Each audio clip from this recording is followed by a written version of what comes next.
Hello friends, PSC tips and ട്രിക്സിൻ്റെ പുതിയൊരു വീഡിയോയിലേക്ക് ഏവർക്കും സ്വാഗതം. അപ്പോൾ നമ്മുടെ 2025 സെറ്റ് എക്സാമിൻ്റെ ഡേറ്റ് വന്ന കാര്യമൊക്കെ എല്ലാവരും അറിഞ്ഞിട്ടുണ്ടാവും അല്ലേ?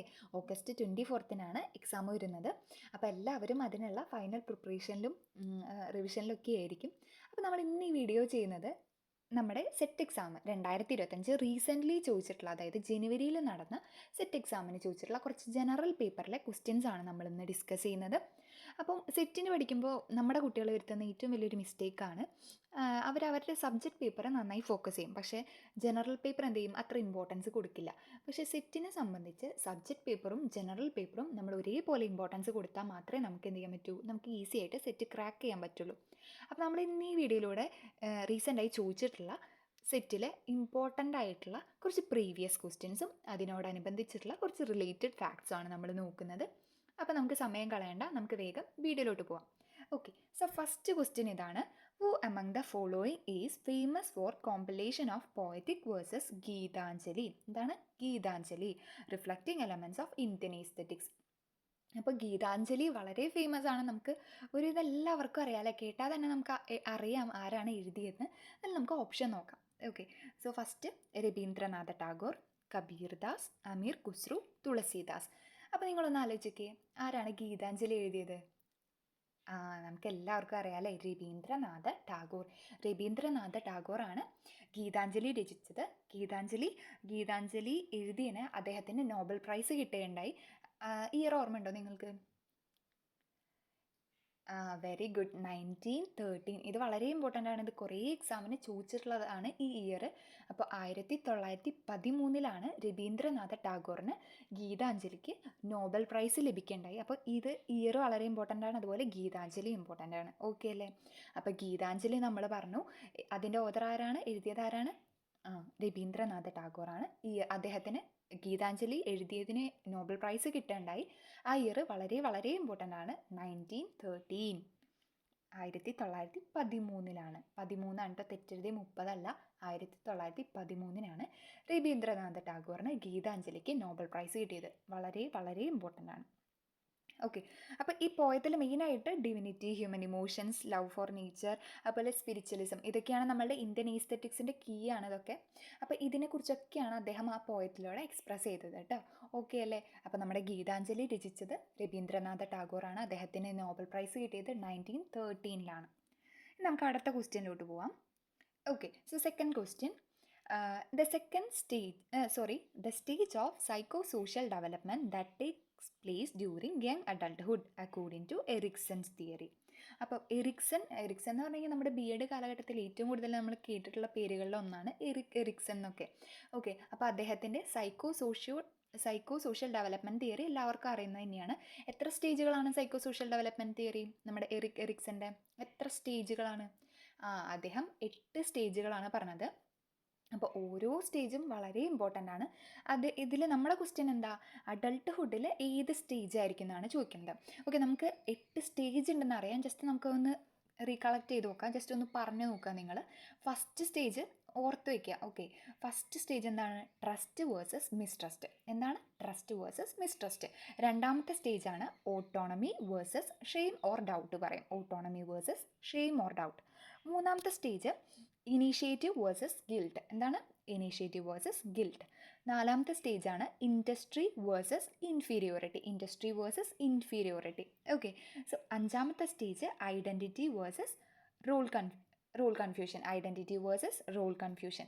ആറാമത്തെ സ്റ്റേജ് ഇൻറ്റിമസി വേഴ്സസ് ഐസൊലേഷൻ. ഈ intimacy versus isolation. Okay, then ഏഴാമത്തെ stage generation versus stagnation. Generativity versus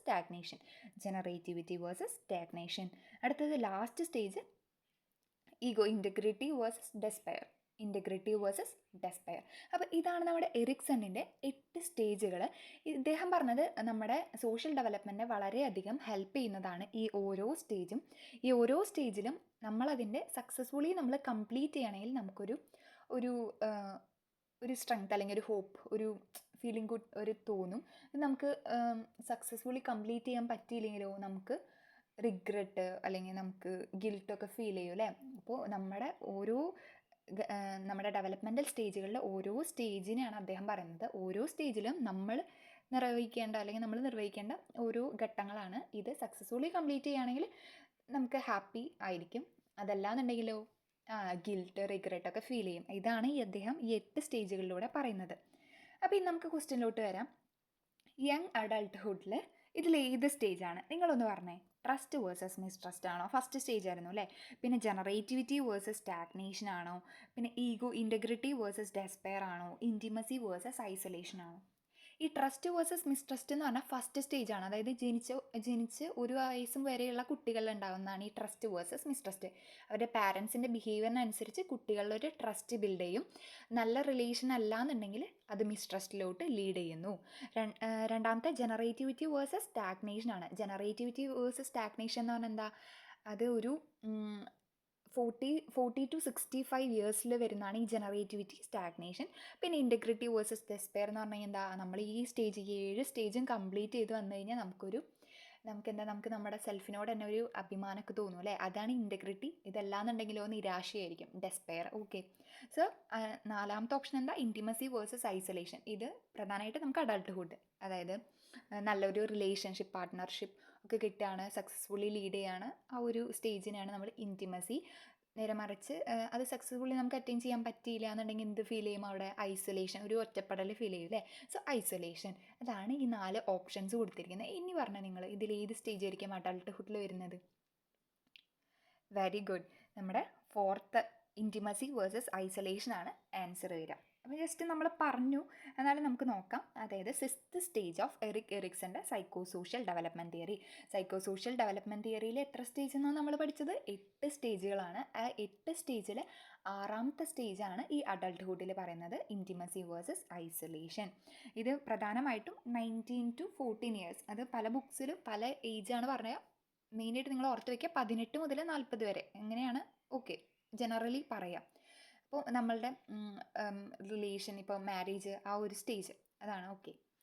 ഇനി focus on forming intimate loving relationship. കാരണം നമ്മൾ പറഞ്ഞില്ലേ, ഇപ്പോൾ ഇൻറ്റിമസി അതുപോലെ ലവിങ് റിലേഷൻഷിപ്പ് ഒക്കെ ഫോം ചെയ്യുക ഈ ഒരു സ്റ്റേജിലാണ്. Failure to build relationship may lead to. അപ്പം നല്ലൊരു റിലേഷൻഷിപ്പ് ബിൽഡ് ചെയ്യാൻ പറ്റിയില്ല എന്നുണ്ടെങ്കിൽ നമുക്കിത് എന്തിലോട്ട് ലീഡ് ചെയ്യും? ഐസൊലേഷൻ, അതുപോലെ ലോൺലിനെസ് ആൻഡ് ഡിപ്രഷനിലോട്ടൊക്കെ ലീഡ് ചെയ്യുന്നു. ഇതാണ് എന്ത് നമ്മുടെ എറിക്സൻ്റെ 6th സ്റ്റേജ് അഡൾട്ട്ഹുഡിൽ വരുന്നതാണ്. ഓക്കെ അല്ലേ. അപ്പോൾ നമ്മുടെ ഓപ്ഷൻ എന്താ വരുന്നത്? Intimacy versus isolation. ക്ലിയർ ആയി എന്ന് വിചാരിക്കുന്നു. ഓക്കെ. ഇനി നമുക്ക് 4th ക്വസ്റ്റ്യനിലോട്ട് പോവാം. Okay. The spiritual teacher Tirthankara is related to which religion? അപ്പോൾ നമ്മൾ കുറേ പഠിച്ചിട്ടുണ്ട്. ഇപ്പം ബുദ്ധിസം, വേദിക് പീരീഡ്, ബുദ്ധിസം, അങ്ങനെ കുറേ നമ്മൾ പഠിച്ചിട്ടുണ്ട് അല്ലേ. ഇതിൽ തീർത്ഥങ്കരാസ് എവിടെയാണ് വരുന്നത്? നമുക്കറിയാം ജൈനീസാണ് വരുന്നത്. അപ്പോൾ ജൈനിസത്തിൽ സ്പിരിച്വൽ ടീച്ചറിനെ പറയുന്ന പേരാണ് എന്ത്? തീർത്ഥങ്കരാസ് മെയിനായിട്ട് നമുക്ക് നോക്കാം. കുറച്ച് ഫാക്ട്സ് നമ്മൾ കൊടുത്തിട്ടുണ്ട്. Okay. So Tirthankaras are the spiritual teachers and saviours in Jainism. അപ്പോൾ ജൈനിസത്തിൽ സ്പിരിച്വൽ ടീച്ചറിനെ പറയുന്ന പേരാണ് Tirthankaras. Very very very important. അപ്പോൾ തീർത്ഥങ്കര, ജൈനിസം, ബുദ്ധിസം ഈ പീരീഡൊക്കെ നന്നായിട്ട് നമ്മൾ പഠിച്ചിരിക്കണം. അപ്പോൾ തീർത്ഥങ്കരാസ് എന്ന് പറഞ്ഞു കഴിഞ്ഞാൽ എന്താ? സ്പിരിച്വൽ ടീച്ചറാണ്. ജൈനിസത്തിലെ സ്പിരിച്വൽ ടീച്ചറാണ് തീർത്ഥങ്കരാസ്. മെയിനായിട്ട് 24 തീർത്ഥങ്കരാസ് ആണ് ഉണ്ടാവുക. അതിൽ with lord Mahavira being the last and most well known. ഏറ്റവും ലാസ്റ്റത്തെയും ഏറ്റവും വെൽ നോൺ ആയിട്ടുള്ളത് മഹാവീരയാണ്. നമ്മൾ കേട്ടിട്ടുള്ളതാണ് മഹാവീര. ഓക്കെ. അപ്പോൾ തീർത്ഥങ്കരാസ് ഏത് റിലീജിയനാണ് വരുന്നത്? ജൈനീസ് ആണ് വരുന്നത്. ജൈനിസത്തിലെ സ്പിരിച്വൽ ടീച്ചറാണ് തീർത്ഥങ്കരാസ്. മേജർലി 24th തീർത്ഥങ്കരാസ് ആണുള്ളത്. അതിൽ ഏറ്റവും കൂടുതൽ വെൽ നോൺ ആയിട്ടുള്ളത് മഹാവീരയാണ്. മഹാവീര ചോദിക്കാൻ സാധ്യതയുള്ളതാണ് Mahavira. Okay. Last and well known ആണ്. ഓക്കെ. മെയിനായിട്ട് ഇവർ ലിബറേഷൻ, ആളുകളെ ലിബറേഷൻ, മോക്ഷ അറ്റൈൻ ചെയ്യാൻ വേണ്ടിയിട്ട് ഹെൽപ്ഫുൾ ആക്കുക, അതൊക്കെയാണ് ഇവരുടെ ഡ്യൂട്ടീസ് വരുന്നത്. അപ്പോൾ spiritual teachers Jainism, spiritual teachers Tirthankaras. Okay ആയെന്ന് വിചാരിക്കുന്നു. അത് നമുക്ക് അടുത്ത ക്വസ്റ്റ്യനിലോട്ട് പോവാം. ഓക്കെ. ഇനി ഞാൻ ഓപ്ഷൻസ് കൊടുത്തിട്ടില്ല കേട്ടോ. അപ്പോൾ നിങ്ങൾക്ക് അത് പെട്ടെന്ന് ഓപ്ഷൻസ് കണ്ടു കഴിഞ്ഞാൽ ചിലപ്പോൾ നിങ്ങൾ റോങ് ആയിട്ട് മനസ്സിൽ ഫീഡ് ചെയ്യാൻ സാധ്യതയുണ്ട്. അതുകൊണ്ടാണ് ഞാൻ ഓപ്ഷൻസ് എലിമിനേറ്റ് ചെയ്തത്. നമ്മൾ തെറ്റായിട്ട് ഓർത്തിരിക്കും, അത് നമ്മുടെ മൈൻഡിൻ്റെ ഒരു പ്രശ്നം. അപ്പം നമുക്ക് അടുത്ത ക്വസ്റ്റ്യനിലോട്ട് പോവാം. Okay. The philosophy of education which has proposed that senses are the gateways of knowledge. Okay. എന്താ പറയുന്നത്? Senses are the gateways of knowledge. ഈ senses are the gateways of knowledge എന്ന് പറഞ്ഞത് റിയലിസത്തിലാണ്. ഇപ്പം നമുക്ക് കുറേ ഉണ്ടല്ലേ, ഐഡിയലിസം, പ്രാഗ്മാറ്റിസം, ഹ്യൂമനിസം. ഈ ഹ്യൂമനിസം എന്ന് പറഞ്ഞു കഴിഞ്ഞാൽ എന്താ, ഹ്യൂമൻ വാല്യൂസിനാണ് ഇമ്പോർട്ടൻസ് കൊടുത്തത്. അപ്പോൾ ഇതിനോട് റിലേറ്റ് ആയിട്ടുള്ള കുറച്ച് കാര്യങ്ങളുണ്ട്, ഞാൻ ജസ്റ്റ് ഒന്ന് പറയാം. Okay, idealism. ഐഡിയലിസത്തിൻ്റെ ഫാദർ ആരാണെന്ന് ചോദിക്കാം. ആരാണ് ഐഡിയലിസത്തിൻ്റെ ഫാദർ? പ്ലേറ്റോ ആണ്. ആരാണ്? Plato. Idealism, father of idealism Plato. Repeat ചെയ്ത് പറയുക, അപ്പോൾ നിങ്ങൾക്ക് പെട്ടെന്ന് മനസ്സിൽ നിൽക്കും. അപ്പോൾ ആരാണ് ഐഡിയലിസത്തിൻ്റെ father? Idealism, father of idealism, Plato. ഇനി നാച്ചുറലിസം. നാച്ചുറലിസത്തിൻ്റെ ഫാദർ ആരാണ്? റൂസോ ആണ്. ആരാണ്? റൂസോ. അപ്പോൾ ഫാദർ ഓഫ് നാച്ചുറലിസം റൂസോ. ഇനി അടുത്തത് ഫാദർ ഓഫ് ഹ്യൂമനിസം. ഹ്യൂമനിസത്തിൻ്റെ ഫാദർ ആരാണ്? പെട്രാർക്കാണ്. പെട്രാർക്ക്. Okay, humanism, Petrarch. അപ്പോൾ നമ്മൾ 3 പഠിച്ചു അല്ലേ. ഐഡിയലിസം, ഐഡിയലിസത്തിൻ്റെ ഫാദറാണ് പ്ലേറ്റോ. അടുത്തത് ഹ്യൂമനിസം, പെട്രാർക്ക്. പിന്നെ നമ്മൾ എന്താ പറഞ്ഞത്? നാച്ചുറലിസത്തിൻ്റെ ഫാദറാണ് റൂസോ. ഇനി റിയലിസം ഉണ്ട്. റിയലിസം ആരാന്ന് നിങ്ങൾ കമൻറ്റ് ചെയ്യുക കേട്ടോ. ഓക്കെ, അപ്പോൾ ഇവിടെ senses are the gateways of knowledge എന്ന് പറയുന്നത് ഏതിലാണ്? നമ്മുടെ റിയലിസത്തിലാണ്. Senses are the gateways of knowledge, ഇത് പറയുന്നത് റിയലിസം ആണ്. Realism believes knowledge is gained through sensory experiences. അപ്പോൾ റിയലിസം പറയുന്നത് എന്താണ്? സെൻസറി എക്സ്പീരിയൻസിലൂടെയൊക്കെയാണ് നമ്മൾ നോളജ് ഗെയിൻ ചെയ്യുന്നത്. അതുപോലെ തന്നെ observation of the real world ഒക്കെ ഒബ്സർവ് ചെയ്യുന്നതിലൂടെയും, പിന്നെ നമ്മുടെ സെൻസസ്, ഡിഫറെൻറ്റ് ടൈപ്സ് ഓഫ് സെൻസുകളില്ലേ നമുക്ക്, അതിലൂടെ സെൻസറി എക്സ്പീരിയൻസിലൂടെ ഒക്കെയാണ് നമ്മൾ നോളജ് ഗെയിൻ ചെയ്യുന്നതെന്നാണ് നമ്മുടെ റിയലിസം പറഞ്ഞത്. ഈ വേർഡ് നിങ്ങൾ വളരെ ഇമ്പോർട്ടൻ്റ് ആണ്, ഓർത്തിരിക്കുക. Census are the gateways of knowledge. Census are the gateways of knowledge. ഏതാണ് പ്രപ്പോസ് ചെയ്തത്? റിയലിസം ആണ്. Okay, so realism. ഇതിൻ്റെ പ്രൊമോട്ട് ചെയ്ത കുറച്ച് ആൾക്കാരാണ് അരിസ്റ്റോട്ടിലും ജോൺ ലോക്കൊക്കെ, നമുക്കറിയണതാണ്. ഓക്കെ, ഇത് മെയിനായിട്ട് എംപിരിക്കൽ നോളജ് അതുപോലെ സയൻറ്റിഫിക് മെത്തേഡ് ഇൻ ലേണിങ്ങിനെ കുറിച്ചൊക്കെയാണ് കൂടുതലും ഇമ്പോർട്ടൻസ് കൊടുത്തത്. അപ്പോൾ റിയലിസം, ഇപ്പം നമ്മൾ 3 ഫാദേഴ്സിനെയും കൂടെ പഠിച്ചു അല്ലേ. Father of idealism Plato, father of naturalism Rousseau, father of humanism Petrarch. Okay എന്ന് വിചാരിക്കുന്നു. ഓക്കെ, സോ ഇനി നെക്സ്റ്റ് ക്വസ്റ്റ്യൻ നോക്കാം. The school of psychology which prefers human need in all aspects. നോക്കി, നമ്മളിപ്പോൾ തന്നെ പറഞ്ഞ കാര്യമാണ്. അതായത് the school of psychology which prefers human needs in all aspects. നമുക്കറിയാം ഹ്യൂമൻ നീഡ്സിനൊക്കെ കൂടുതൽ ഇമ്പോർട്ടൻസ് കൊടുത്തിന്. ആ പേരിൽ തന്നെ ഉണ്ട് ആൻസർ. ആരായിരിക്കും? ഐഡിയലിസം, പ്രാഗ്മാറ്റിസം ഒക്കെ നമ്മൾ പറഞ്ഞില്ലേ. അപ്പോൾ ഹ്യൂമൻ നീഡ്സിന് കൂടുതൽ ഇമ്പോർട്ടൻസ് കൊടുക്കുന്നത് ആരായിരിക്കും?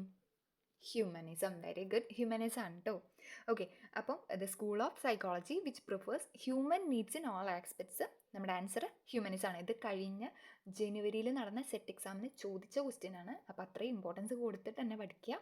ഓക്കെ, ഹ്യൂമൻ നീഡ്സിന് അത്രയും ഇമ്പോർട്ടൻസ് കൊടുത്ത ആരാണ്? നമ്മുടെ ഹ്യൂമനിസം. ആ പേരിൽ തന്നെ ഉണ്ടല്ലേ, ഹ്യൂമനിസം. ഇനി humanism focus on self actualisation, free will and personal growth.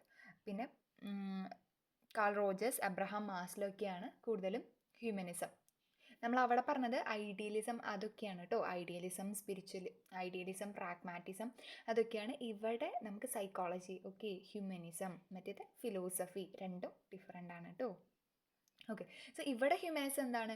നമ്മുടെ മാസ്ലോൻ്റെ ഒക്കെ നമ്മൾ പഠിച്ചിട്ടുള്ളതാണ്. അതുപോലെ കാൾ റോജേഴ്സ്. അപ്പോൾ നമുക്കറിയാം അബ്രഹാം മാസ്ലോയുടെയാണ് ഹൈറാർക്കി ഓഫ് നീഡ്സ് നമ്മൾ പഠിച്ചിട്ടുള്ളതാണ്. ഇനി കാൾ റോജേഴ്സിന് എന്താണ്? കാൾ റോജേഴ്സ് എന്താ പറഞ്ഞത്? ടീച്ചേഴ്സ് ആർ ദ ഫെസിലിറ്റേറ്റർ റോളാണ്. അതായത് ഫെസിലിറ്റേറ്റർ ആവണം, കൺട്രോളർ ആവരുത് ടീച്ചേഴ്സ് എന്ന് പറയുന്നത് ആരാണ്? നമ്മുടെ കാൾ റോജേഴ്സ് ആണ്. കാൾ റോജേഴ്സും അതുപോലെ തന്നെ മാസ്ലോ എല്ലാവരും ഇതേ കാര്യം തന്നെയാണ് പറഞ്ഞത്. Teachers are the facilitators. Okay, just ഓർത്ത് വെക്കുക നമ്മൾ പറഞ്ഞ കാര്യം തന്നെയാണ്. നമുക്ക് അടുത്ത ക്വസ്റ്റ്യൻ നോക്കാം. A psychological theory that states that a person's personality is determined by a set of stable characteristic that are consistent over time. Question എന്താ? A psychological theory that state that a person's personality, ഒരാളുടെ personality determine ചെയ്യുന്നത് a set of stable characteristics ആയിരിക്കും എന്നാണ് പറയുന്നത്. നമുക്കറിയാമല്ലേ, ഒരു stable characteristics, ഒരു ഹ്യൂമൻ്റെ stable characteristics ആയിരിക്കും അദ്ദേഹത്തിൻ്റെ പേഴ്സണാലിറ്റി ഡിറ്റർമിൻ ചെയ്യുക. അതൊരു കോൺസ്റ്റൻ്റ് ആയിരിക്കും. നമ്മൾ ഡിഫറെൻറ്റ് അപ്രോച്ചസിൽ പറഞ്ഞിട്ടുണ്ടായിരുന്നു. ടൈപ്പ് അപ്രോച്ച്, ട്രെയ്റ്റ് അപ്രോച്ച് എന്നൊക്കെ പറഞ്ഞില്ലേ. അപ്പോൾ ഇവിടെ എന്താ വരിക? ട്രെയ്റ്റ് അപ്രോച്ചാണ്. ഓക്കെ, സോ ആൻസർ ട്രെയ്റ്റ് അപ്രോച്ചാണ്. ഓക്കെ, നമുക്ക് കുറച്ച് ഫാക്ട്സ് നോക്കാം. Trait theory categorises individuals based on stable measurable personality traits. അതായത് ഓരോ ഹ്യൂമൻസിന് എന്തുണ്ടാവും, ഒരു പെർട്ടിക്കുലർ ട്രേറ്റ്സ് ഉണ്ടായിരിക്കും. അത് വെച്ചിട്ടായിരിക്കും അവരുടെ പേഴ്സണാലിറ്റി നമ്മൾ ഡിറ്റർമിൻ ചെയ്യാം. ഇത് മെയിനായിട്ട് ഇതിന് ഫോക്കസ് ചെയ്തത് ആൽപോർട്ട്, അതുപോലെ കാറ്റൽ, പിന്നെ ഐസിങ്ങിൻ്റെ പേഴ്സണാലിറ്റി ട്രേറ്റ് തിയറി എല്ലാവർക്കും അറിയുന്നതാണ്. ഓക്കെ, സോ ഇതിന് ഒരു സെപ്പറേറ്റ് ക്ലാസ് നമ്മൾ ഓരോ ടോപ്പിക് വൈസ് നമ്മൾ കൊടുക്കുന്നതായിരിക്കും. ഓക്കെ, സോ ട്രേറ്റ് ലൈക്ക് ഇപ്പോൾ നമുക്ക് അറിയുന്ന കാര്യങ്ങളാണ് ഇൻട്രോവേർട്സ്, എക്സ്ട്രോവേർഷൻ, ഓപ്പൺനെസ്, അതൊക്കെ ഈ നമുക്ക് എന്ത് ചെയ്യാൻ പറ്റും, ട്രേറ്റ്സ് വെച്ചിട്ട് നമുക്ക് ഈ ട്രേറ്റ്സ് വെച്ചിട്ട് ഒരാളുടെ പേഴ്സണാലിറ്റി നമുക്ക് ഡിറ്റർമിൻ ചെയ്യാൻ സാധിക്കുന്നതാണ് ഈ തിയറിലൂടെ മെയിനായിട്ട് പറയുന്നത്. ഓക്കെ, സോ നമ്മുടെ അടുത്ത question, dash is a process of social, psychological and cultural change that stems from the balancing of two cultures while adapting to the prevailing culture of the society. അപ്പോൾ എന്താണ് question? Dash is a process of social, psychological and cultural change. അപ്പോൾ ആ words നിങ്ങൾ note ചെയ്തിരിക്കുക. Social, psychological and cultural change that stems from the balancing of two cultures while adapting to the prevailing culture of the society. ഇപ്പോൾ നമ്മൾ പറഞ്ഞിട്ടുണ്ട് അല്ലേ, നമ്മൾ രണ്ട് കാര്യങ്ങൾ പഠിച്ചിട്ടുണ്ട്, അക്കൾച്ചറേഷൻ ആൻഡ് എൻകൾച്ചറേഷൻ. ഈ അക്കൾച്ചറേഷൻ എന്ന് പറഞ്ഞു കഴിഞ്ഞാൽ എന്താ, അതായത് വേറൊരു കൾച്ചറിൽ നിന്ന് അവരുടെ വാല്യൂസൊക്കെ നമ്മൾ എന്ത് ചെയ്യുക, അഡോപ്റ്റ് ചെയ്യാണ്. ഈ അഡോപ്റ്റ് ചെയ്യുന്നതിനെയാണ് നമ്മൾ അക്കൾച്ചറേഷൻ. ഇത് 4th സെമ്മിൽ BEdൽ പഠിക്കാനുള്ളതാണ്. Okay, acculturation. ഈ അക്കൾച്ചറേഷൻ എന്ന് പറഞ്ഞു കഴിഞ്ഞാൽ എന്താ, അതായത് വേറൊരു കൾച്ചറിൽ നിന്ന് അവരുടെ വാല്യൂസ്, ബിഹേവിയേഴ്സ് അല്ലെങ്കിൽ ബിലീഫ്സ് ഒക്കെ നമ്മൾ എന്ത് ചെയ്യാണ്, അഡോപ്റ്റ് ചെയ്യുക, എന്നിട്ട് അത് നമ്മുടെ കൾച്ചറിൽ ഉൾപ്പെടുത്തുക. ഇതാണ് എന്ത് പറയുക, അക്കൾച്ചറേഷൻ. ഇനി എൻകൾച്ചറേഷൻ ഉണ്ട്. എൻകൾച്ചറേഷൻ എന്ന് പറഞ്ഞു കഴിഞ്ഞാൽ എന്താ, അതായത് ഒരു കണ്ടിന്യൂസ് ലേണിംഗ് പ്രോസസ്സാണ്. ഇപ്പോൾ നമ്മളൊരു സൊസൈറ്റിയിൽ ജീവിക്കുമ്പോൾ അവിടുത്തെ കൾച്ചറും ബിലീഫ്സൊക്കെ നമ്മൾ ഓട്ടോമാറ്റിക്കായിട്ട് നമ്മൾ എന്ത് ചെയ്യാണ്, നമ്മളതൊക്കെ മനസ്സിലാക്കി പോവുകയാണ് അല്ലേ. അതാണ് എന്ത്, എൻകൾച്ചറേഷൻ. ഇനി മറ്റൊരു കൾച്ചറിൻ്റെ വാല്യൂസൊക്കെ നമ്മൾ അഡോപ്റ്റ് ചെയ്തിട്ട് നമ്മുടെ കൾച്ചറിൽ ഉൾപ്പെടുത്തുന്നതാണ് അക്കൾച്ചറേഷൻ. അപ്പോൾ ഇവിടെ ചോദിച്ചിട്ടുള്ളത് എന്താ, the process of social, psychological and cultural change that stems from the balancing of two cultures while adapting to the prevailing culture of the society. വേറൊരെണ്ണത്തിൽ നിന്ന് അഡാപ്റ്റ് ചെയ്യുന്നത് അല്ലേ, അതെന്തായിരിക്കും, അക്കൾച്ചറേഷൻ ആണോ എൻകൾച്ചറേഷൻ ആണോ? ഓഫ് കോഴ്സ് അത് അക്കൾച്ചറേഷൻ. അക്കൾച്ചറേഷൻ എന്ന് പറഞ്ഞു കഴിഞ്ഞാൽ വേറൊരു കൾച്ചർ നമ്മുടെ കൾച്ചറിലോട്ട് അഡാപ്റ്റ് ചെയ്യുന്നത് കേട്ടോ. അപ്പോൾ ഇവിടെ ആൻസർ എന്താ വരിക, അക്കൾച്ചറേഷൻ. Okay, answer acculturation. ഇനി ഇതിൻ്റെ കുറച്ച് ഫാക്ട്സ് നമ്മൾ ഓൾറെഡി പറഞ്ഞു, പക്ഷെ ഒന്നും കൂടെ നമുക്ക് ഒരു റിവിഷൻ പോലെ നോക്കാം. ഇപ്പോൾ acculturation occurs when different cultures interact and exchange features. അതായത് ഡിഫറെൻറ്റ് കൾച്ചേഴ്സ് ഇൻട്രാക്ട് ചെയ്യും, അതുപോലെ തന്നെ അവരുടെ അവരുടെ ഫീച്ചേഴ്സൊക്കെ പരസ്പരം എക്സ്ചേഞ്ച് ചെയ്യുമ്പോഴാണ് എന്തുണ്ടാവുക, അക്കൾച്ചറേഷൻ സംഭവിക്കുക. It involves adaptation, not complete assimilation. Complete ആയിട്ടുള്ള ഒരു അസിമിലേഷൻ അല്ല അവിടെ നടക്കുന്നത്, മറിച്ച് ഒരു അഡാപ്റ്റേഷനാണ്. Okay, so often observed in immigrant communities adapting to a new society. ഈ ഇമിഗ്രൻറ്റ് കമ്മ്യൂണിറ്റീസിലൊക്കെ എന്താ, ന്യൂ സൊസൈറ്റി ഫോം ചെയ്യുമ്പോഴൊക്കെ അവിടെ ഇതുപോലെ അഡാപ്റ്റേഷൻ സംഭവിക്കാറുണ്ട്. വേറൊരു കൾച്ചറിൻ്റെ ക്വാളിറ്റീസ് ഇവർ അഡാപ്റ്റ് ചെയ്തിട്ട് അവരുടെ കൾച്ചറിൽ ഉൾപ്പെടുത്തുക. സോ നമ്മൾ രണ്ട് കാര്യം പറഞ്ഞു, അക്കൾച്ചറേഷനും എൻകൾച്ചറേഷനും. രണ്ടും തമ്മിലുള്ള ഡിഫറൻസ് മനസ്സിലായി എന്ന് വിചാരിക്കുന്നു. ഓക്കെ, സോ നമ്മുടെ ലാസ്റ്റ് ക്വസ്റ്റ്യൻ ആണ്. ലാസ്റ്റ് ക്വസ്റ്റ്യനിലോട്ട് പോവാം. Dash are abilities for adaptive and positive behaviour that enables human to deal effectively with the demands and challenges of life. വളരെ സിമ്പിളാണ്. അതായത് എന്താ, abilities for adaptive and positive behaviour that enable human to deal effectively with the demands and challenges of life. അപ്പോൾ നമുക്കറിയാം, നമുക്ക് വളരെ important ആയിട്ടുള്ള കാര്യം, നമ്മൾ ഏതൊരു ഫീൽഡിലായാലും നമുക്ക് എന്ത് വേണം, കുറച്ച് സ്കില്ല് വേണം അല്ലേ. അപ്പോൾ നമ്മുടെ ലൈഫിലായാലും നമ്മൾ എഫക്റ്റീവ്ലി ഓരോ ചാലഞ്ചസ് ഓഫ് ലൈഫൊക്കെ നമുക്ക് വരുമ്പോൾ നമുക്ക് അത് അടിപൊളിയായിട്ട് നമുക്ക് നേരിടാൻ നമുക്ക് എന്ത് വേണം, കുറച്ച് സ്കില്ലുകൾ ആവശ്യമാണ്. അപ്പോൾ ഇതിൻ്റെ ആൻസർ വളരെ എളുപ്പമാണ്, ലൈഫ് സ്കിൽസ് ആണ് ആൻസർ വരിക. അപ്പോൾ life skills. Okay, so these are the abilities for adaptive and a positive behavior that enables human to deal effectively with the demands and the challenges of life. ചോദിച്ചു കഴിഞ്ഞാൽ എന്താ, life സ്കില്ലാണ്. 2025 ജനുവരിയിൽ ചോദിച്ചിട്ടുള്ള ഒരു simple question ആണ്, life സ്കില്ലാണ് കേട്ടോ. അപ്പോൾ ഈ ലൈഫ് സ്കിൽ എന്ന് പറഞ്ഞാൽ നമുക്ക് എല്ലാവർക്കും അറിയാം, എന്തൊക്കെ വരും ഈ ലൈഫ് സ്കില്ല്. ക്രിട്ടിക്കൽ തിങ്കിങ്, നമ്മൾ CVയിലൊക്കെ എഴുതി കൊടുക്കും അല്ലേ. Okay, critical thinking, decision making, problem solving, communication, coping വിത്ത് സ്ട്രെസ്, ഇതൊക്കെ എന്താണ്, ലൈഫ് സ്കിൽസ് ആണ്. ഇപ്പം ഇത് പറഞ്ഞത് WHO പറയുന്നത് ഇത് യങ് പീപ്പിളിനെ സംബന്ധിച്ച് വളരെ ഇമ്പോർട്ടൻ്റ് ആണ്. അവരുടെ ലൈഫിൽ ഇത് ഇൻഎവിറ്റബിൾ ആണ്. Okay, so enable individuals to handle every day challenge. നമ്മുടെ ലൈഫിൽ ഡെയിലി വരുന്ന ഓരോ ചാലഞ്ചസ് ഒക്കെ ഫേസ് ചെയ്യാൻ വേണ്ടിയിട്ട് നമ്മളെ കേപ്പബിൾ ആക്കുന്നത് ഈ ലൈഫ് സ്കിൽസ് ആണ്. വളരെ സിമ്പിളായിട്ടുള്ള ഒരു ക്വസ്റ്റ്യൻ ആണ്, അപ്പം ഓർത്ത് വയ്ക്കുക. ഓക്കെ, അപ്പോൾ ഇതാണ് നമ്മുടെ ലാസ്റ്റ് ക്വസ്റ്റ്യൻ ഉണ്ടായിരുന്നത്.